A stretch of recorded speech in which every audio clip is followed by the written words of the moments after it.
L'homme qui est avec moi aujourd'hui s'appelle David Broza. Il est l'un des chanteurs israéliens les plus célèbres. Il a bercé des générations en traversant plus de 40 ans de chansons. Avec quelques autres chanteurs, il a bâti l'histoire d'Israël à coups de paroles et de mélodies, de Sdot Gdolim à Yiyhe Tov et Sigaliot. Il a bercé mon adolescence, les privilèges des mouvements de jeunesse. Et je ne suis pas la seule, tout Israël l'écoutait et l'écoute encore. Il a écrit en s'appuyant sur les histoires de sa famille, ses récits personnels, ses histoires d'amour et les rêves qu'il nourrit pour Israël. Il a collaboré sur des textes en hébreu, en anglais, en espagnol et en arabe. Et il continue de se réinventer aujourd'hui encore. Il est un enfant de Haïfa. Bonjour David Broza. Bonjour. How are Shalom. you? Shalom. מעניינים. Happy, הכל בסדר, טוב מאוד. טוב מאוד להיות בפריז. מצוין, כן. You like this city? I love the city, yes. It's very romantic and culture, full of culture. I love Paris, yeah. I grew up I was born in Haifa. I grew up in Tel Aviv. Okay. And then we moved to Madrid when I was 12 until 18. So for me, I grew up in the European, but the Iberian Spanish atmosphere. And Paris was always the glamorous city. So I thought you were growing in Haifa, okay, but it's Tel Aviv. It's not, Right. At this time, maybe it was also something, there is Yafo. I mean, well, it built you. I mean, Israel built you. I think of course, so. till today. So my mother was born in Tel Aviv. My grandmother is from Rehovot. So we've been there for many years. Yes. And our roots are in Israel and in Palestine and in every sense Here of the before 48? word. 1880. Okay. Okay, many years. And so I'm, the fact that I lived in different places, I'm an Israeli artist in every sense of the word, the language, the feeling, the ideology, the love for my country. Yes. It's clear and sound. But I am a musician, so I have many fantasies, and I follow my fantasies. Okay. So I perform in Europe, I perform in Spain, I perform in America, I perform in Australia, I perform everywhere. Yeah. And I write in English and in Hebrew and in Spanish, which is my 3 languages, except French. Not French yet. We are waiting for that. Your parents were religious? No, not at all. I thought they were sabra. Sabra, You are really a child from sabra. Yeah, my parents were not at all religious, at all. But they were tradition. They kept tradition. Shabbat dinner, where I was forgiven if I wasn't there, but still they wanted me there. And all the holidays were. It's really, we look at it as Israeli Judeo culture. It's not a diaspora Judeo culture, which is what you have in France and in Germany and in America. Yes, we keep it. It's very different. It's more pluralistic thinking, and it's a free spirit. You say you combine rock, Spanish. You have a really special style. Your type of music that is you keep inspiration from what was you listening when you were young, and where come your influences?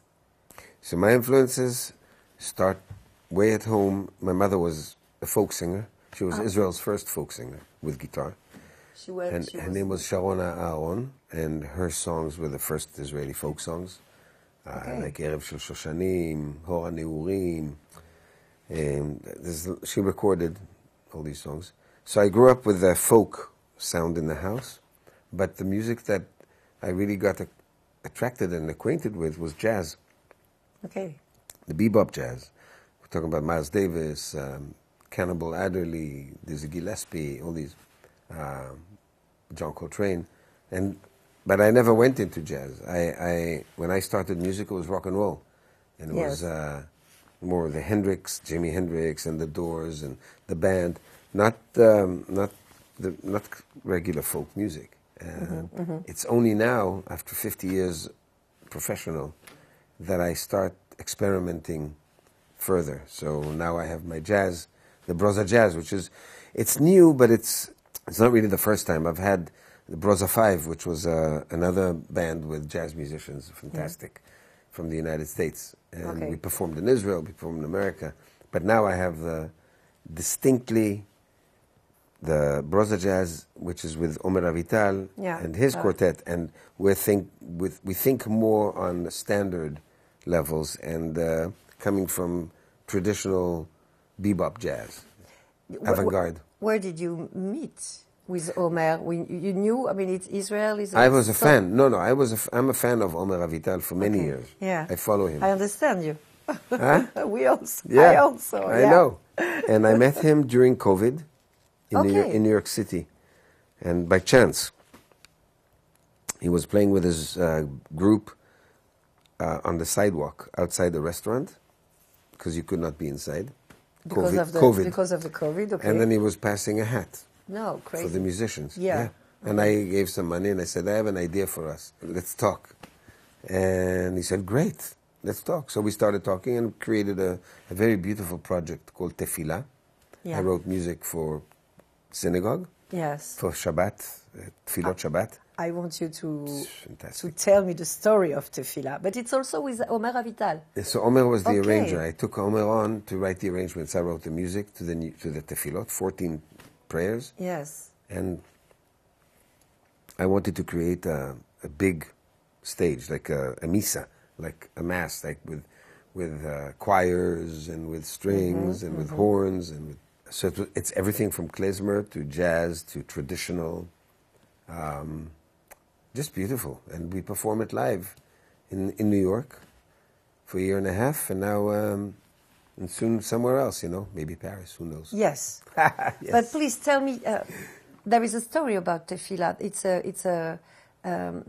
someone told you, please, I want you to write yes, they commissioned me. Song. So, and it's a rabbi, it's a synagogue. Synagogue. So I have a question. You say that you was born in a very laïc world, and suddenly someone from a synagogue asked you, how did you know he knew you, or you were going to a liberal synagogue? You were close to a synagogue in New York because suddenly you were a Jew in Galut.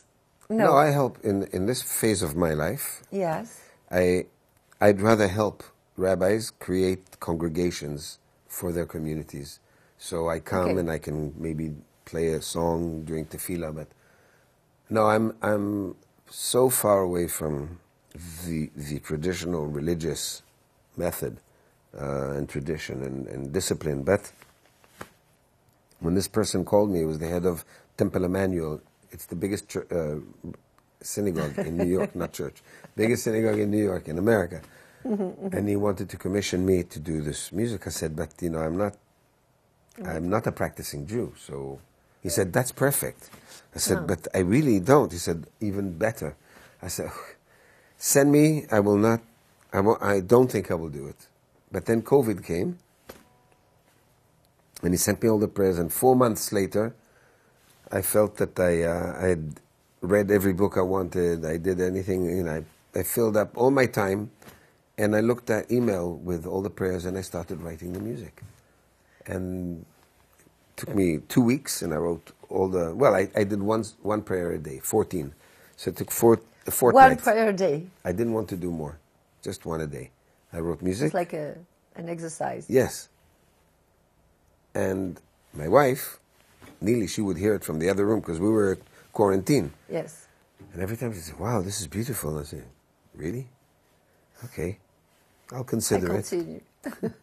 And when I finished, I called him. I called this person at Temple Emmanuel and said, I'm going to do it. Now, this is my conditions. I want to do it like this, like this, like that. This is the budget. And then we're going to create a misa, like a real tefillah. That's why I call it tefillah and not tefillah and not mizmor l'Shabbat. No, it's tefillah. It's like gathering choirs, musicians, 30 people on stage, 30. Did this work about tefillah? I mean, you were in contact with the text, with the prayer. So did it change something? It was the first time you were like so close to a tefillah? No. When I was 16, I was sent to a boarding school, a religious boarding school, Orthodox, in England. Okay. And that was 1 year that And you? made me very, very aware and understand the practice of tefillin and all that, but made me even more want to stay away from it. I don't believe in it. I don't need it. I think people need it. I think it's important. I think it's a beautiful thing. All religions, beautiful. But I have my guitar.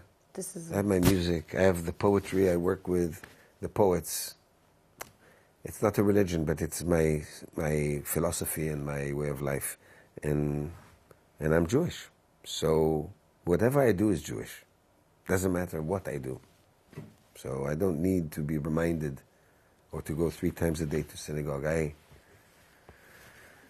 practice my religion every minute of the day with every breath. Yeah, you talk about poetry, and it makes me think about Jonathan Geffen, who writes for you Yiyhe Tov.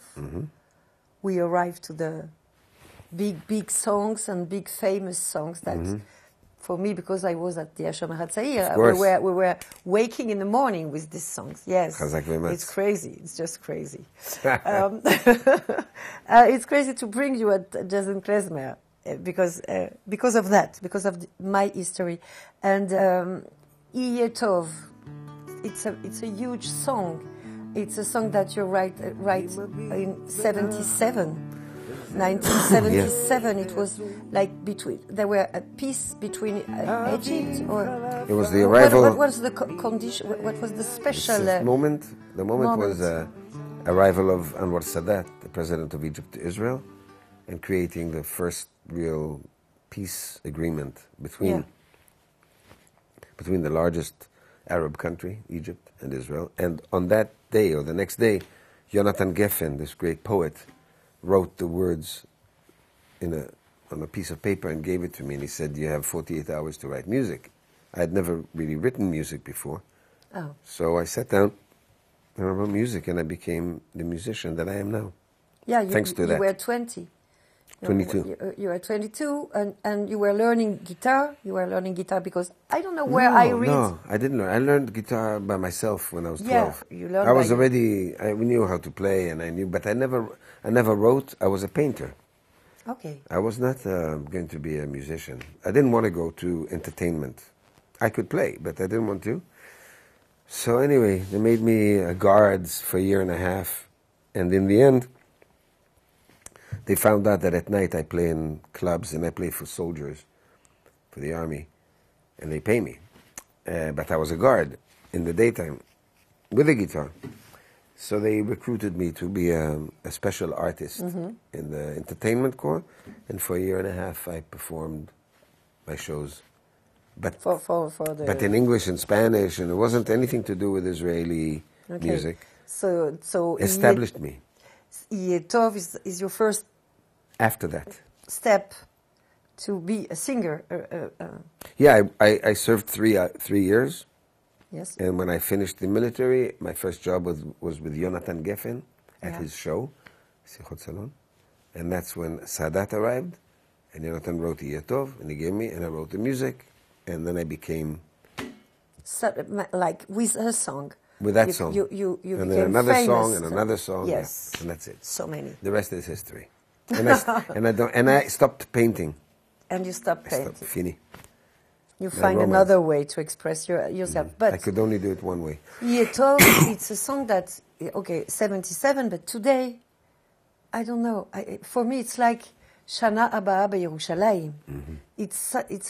I know I do I compare things that not compare, but it's a tefillah that takes thousands of years until we are in Jerusalem and we have Israel. Yeah. And I think Yiyhe Tov, it's something. We are talking about peace. Yeah. That's it, no? Yeah, but then you have to say, Tov. okay, what is peace? What is the peace you're looking for? What is peace? So basically, we want the end of war. We want to find a solution so that our neighbors and us, we can live side by side in what's called peace. It's not in war. So Yiyhe Tov is that, expresses that wish, because really it was written the day after Anwar Sadat arrived in Israel. And it was the first time that we as people in Israel felt that maybe peace could be attained in our time. And on the Egyptian front, it has. There's no war with Egypt. Yeah. There's relations with Egypt. Yeah. That's called peace. Yeah. You know, and with Jordan too, it's called peace. Yes. Now let's hopefully we can do it with Lebanon. Hopefully we can find a real solution that will be good for the Palestinian people, so that at least the level of violence and distrust and hate will go down. Because while that goes on, if they cannot sleep, we cannot sleep. And if we cannot sleep, they cannot sleep. We just get on it. We get at each other. So, but the world is progressing, and the world is moving through periods. And this is not just, I worry only about Israel and the Middle East. But yes. There's many things more that the world should be worried about. And you see it. You see the problems in France. You see the problems now in Amsterdam. You see the problems in England. You see in the United States. You see it everywhere. So I think the world is going through a new shake-up, and things have to be put in place again like they were 80 years ago. Until the 7th of October, we don't have any more choice. We have to do peace with Lebanon and Palestinian or be quiet. It's your message. I mean, world is changing since the 7th of October, I think. Yeah, but there's two worlds. But there are two worlds. There's the world that it affects me personally. Yeah. The Israeli, or the Israeli who lives in the Middle East, in Israel and the Middle East, and there's the world with its own problems, which has nothing to do with Israel. Yes. It has to do with many other things. Yes. With petrol, with Ukraine. Money, with, petrol. I mean, everything, and money. God knows. It's very complicated. And I am happy that I have one vocation, la vocation de la guitare. And I can play with the guitar and sing. And I feel at peace when I sing. And this is the most important thing for me personally. It's not just a philosophy, it's a way of life. And I practice it every day, so I survive. You are ambassador of peace. I don't know. I wrote somewhere that you work for the UNICEF. Who sent me to be ambassador? You sing with the Hani Nasser, Jordanian musician, also Palestinian. Like also during the I work COVID. with Palestinians, of course. I have my film East Jerusalem, West Jerusalem. Yes, which you could watch. East Netflix Jerusalem was on, and now it's on Amazon. You can watch it. It's about the importance of using music and art as a bridge builder between enemies or people who are not quite ready to live together, and how through music you can bring that together. Yes, and it doesn't matter if you come from Normandy, or from Paris, or from Beirut, or from East Jerusalem, from Tel Aviv. It doesn't matter. The problems that humanity has to deal with are the same everywhere. And music has the same effect everywhere. But always did. Your grandfather was someone special. Very. He built Neve Shalom. Neve Shalom Wahat al-Salam. Yeah. Oasis of peace. Yes, Oasis of Peace in Israel. So like Jewish and Arabic people. Right, it's the only village of its kind in the world. And where enemies, sworn enemies, live together, and by living together they write the protocol for education, for bridge building and coexistence. It still exists? Oh yes. Oh yes. More than ever. Yeah, and it's also your dam, your blood. My blood, yes, for sure. My grandfather, both my parents were also very involved in all kinds of social activities, but my grandfather, his name was Wellesley Aaron, Major Aaron. He was born in England. He arrived in Palestine in 1925 during the British Empire. Yeah. And married with a local from Rehovot, my grandmother. And his long history, but the final act in his life was to create a program and a center of education for young people on conflict and its resolution, because he said there's many schools for war, but there are no schools for peace. We will create a school for peace.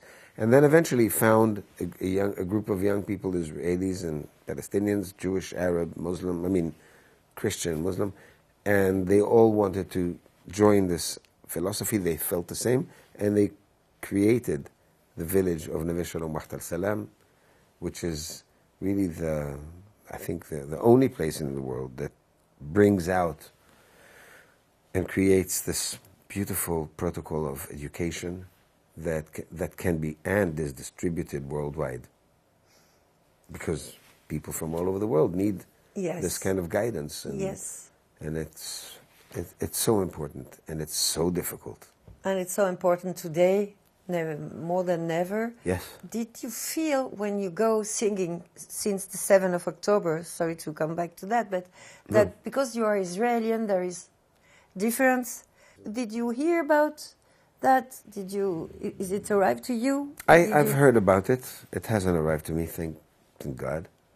I'm lucky. I've played Madrid, Barcelona, San Francisco, Los Angeles, New York, Boston. The last time? Just in the last few months, yeah. I haven't had any issue, and everybody knows that I'm outspoken about bridge building and about, the prospect for peace. And I work with Palestinians very closely. I still do. We play with Palestinians? We communicate together. We eat together.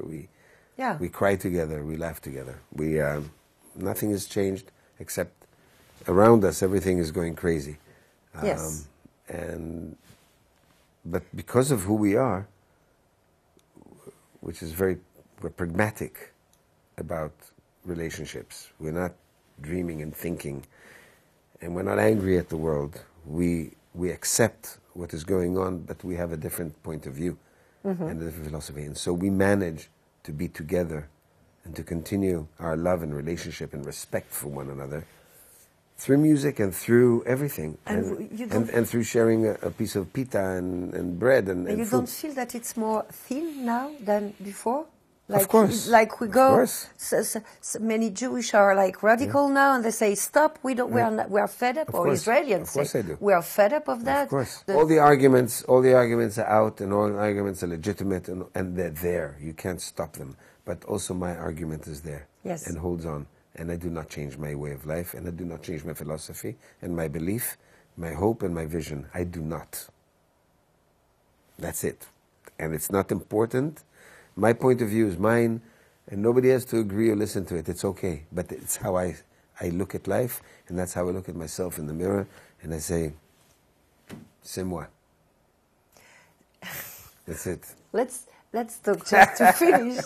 It's great, because okay, I agree with you. But we don't care, but I agree with you. I mean, what do you mean it's very important. It's very important for me to find people like you that don't move from that, from this belief, from this fight, from this kind of from this fight. But I so care about my country, about Israel. Yeah. I so love it and believe in it and the people in it, even though we're different, all of us in the country, and we can come to arguments and we can discuss and really get angry at each other.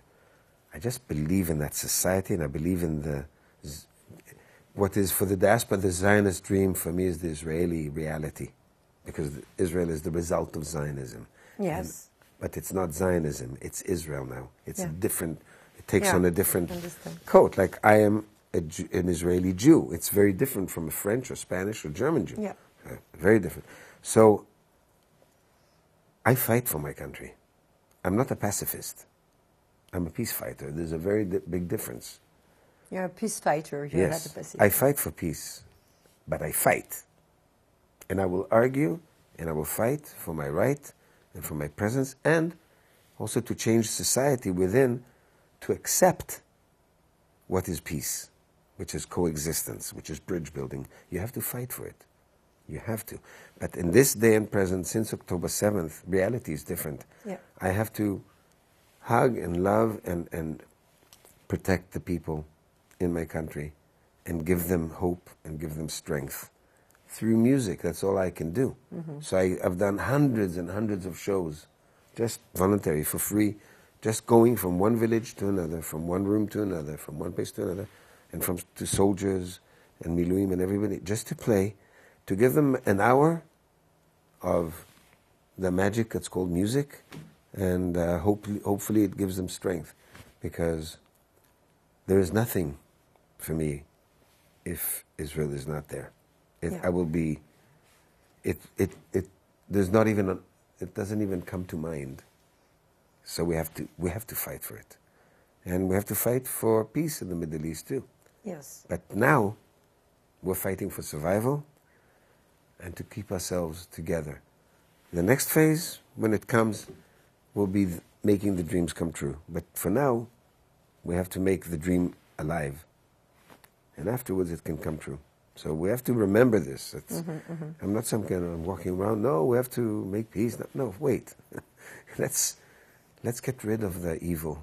Let's stop the horror. Let's start going into the post period. Yes. Now, we're in trauma now. We have to go to the post-trauma and help each other. And if we can't do that, then we won't reach the next level. Yeah. And we're doing that. We're going to reach the next level. Thank you. That's why maybe Bob Dylan said to you, you play like a machine gun. That's different. It's different. It is my machine gun, yeah. But You're right. Today, we can hear it a little bit different. Wow, you read. And, okay, thank you, David. And to leave each other, you can say 2 words about Sigaliot. But Sigaliot is just a beautiful story. Yeah, please tell us the and story. Tragic. Okay. But there's no, it's, Okay. It's like love and tragedy. Why? Because it's a Spanish song, really, from Spain. Okay. From Cecilia. She was a fantastic singer. And she wrote about, I guess, a couple of friends of hers who were obviously in love, but needed some spice. Yes. And so the poor guy, her husband, is thinking, okay, I'll write her secret love letters, and she will, and I will see how she falls in love again. But he didn't realize that she's falling in love with that secret lover who's writing her, which is him, but he doesn't get the love that she's. Yeah, there is something. And if she finds out, oh boy, that might be a problem. We don't know the end of the story. We don't know the end of the story. It's So just let the story. Cha-la-la, cha-la. That's we just sing to that. You want me to play it? You want me to play it? Yes. Okay. Yes. Great. Thank you, David. We want you to play. Okay. Yes. Yeah?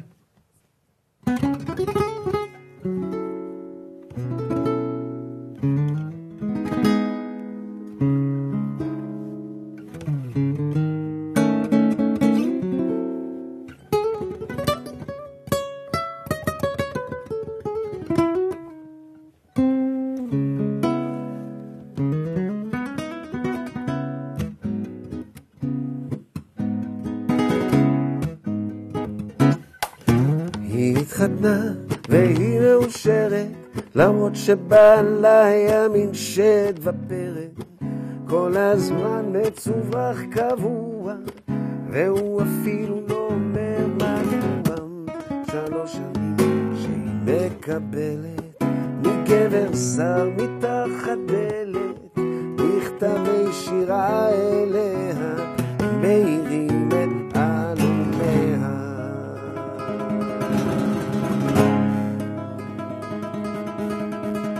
מי זה כותב לך ילדונת, גלי מי שולח?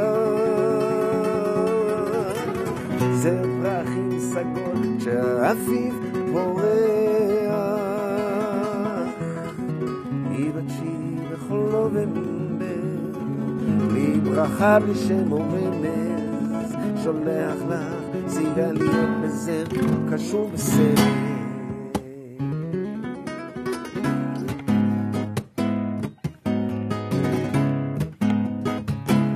לילות שלמים שהיא לא נרדמת, עליו בהקיץ היא חולמת, ובטח גבר עם לב רומנטי, נשמה טובה וחיוך סימפטי, 3 שנים הוא סובל בשקט, כן פני היא כמעט צועקת, ומה אם בעלה יודע, מסתירה את מכתביה.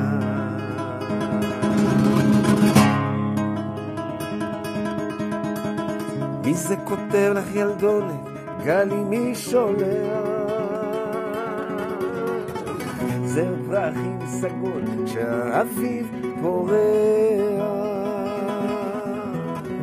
מבקשי בכל נובמבר, לי ברכה בשם רמז, שולח לך סיגל יום בזר, קשור בסרט.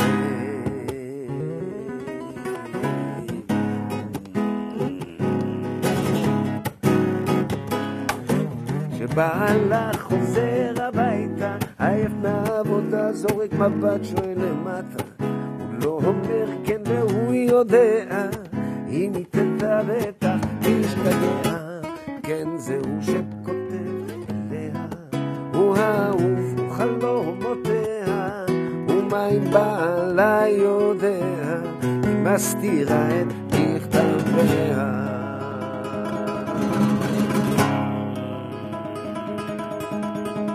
מי זה כותב לך ילדונת, גלי מי שולח? זר פרחים סגול שהאביב פורח, מבקשי בכל נובמבר, לי ברכה בשם רמז, שולח לך סיגל יום בזר, קשור בסרט.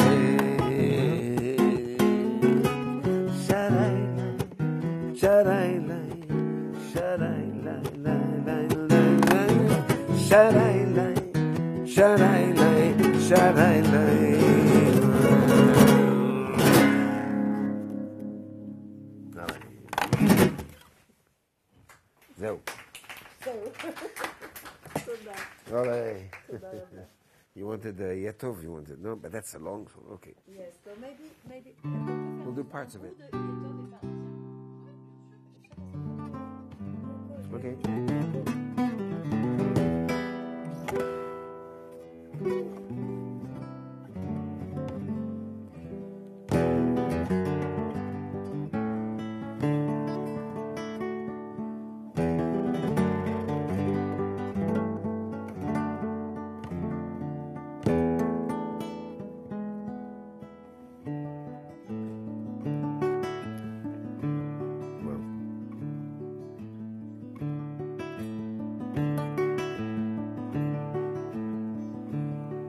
אני מביט מהחלום, וזה עושה לי די עצוב.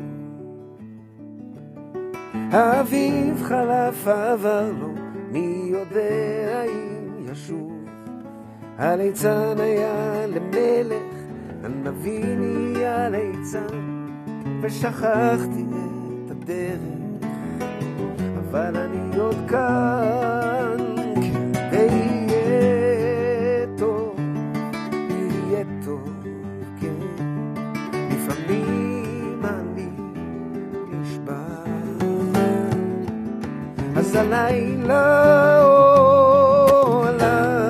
הלילה, איתך אני נשאר.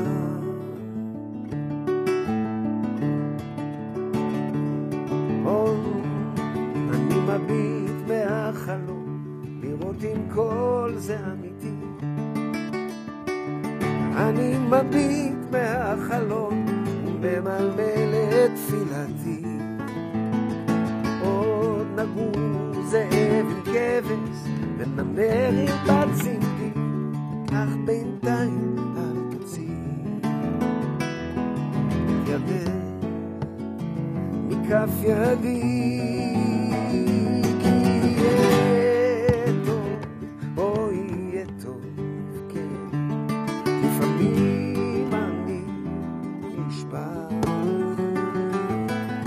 הלילה, הלילה, איתך אני נשאר. אני מביט מהחלום, אולי מגיע, כן.